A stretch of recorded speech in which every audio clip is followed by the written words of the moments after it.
Osmo 360. Using audio capture device. The camera has built-in microphones and supports external audio capture devices. DJI Mic Series. The camera can connect to two DJI wireless microphone transmitters simultaneously.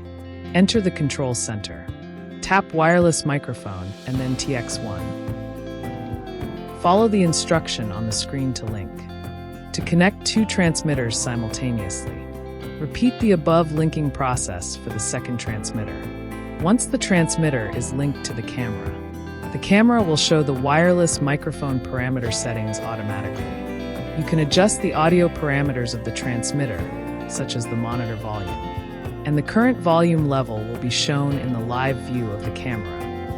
Additionally, you can press the linking button to start or stop recording, with the audio being captured by the transmitter.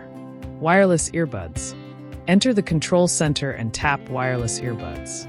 The camera will start searching for nearby devices. Make sure the earbuds are in pairing status. When the device name appears in the list, tap to connect.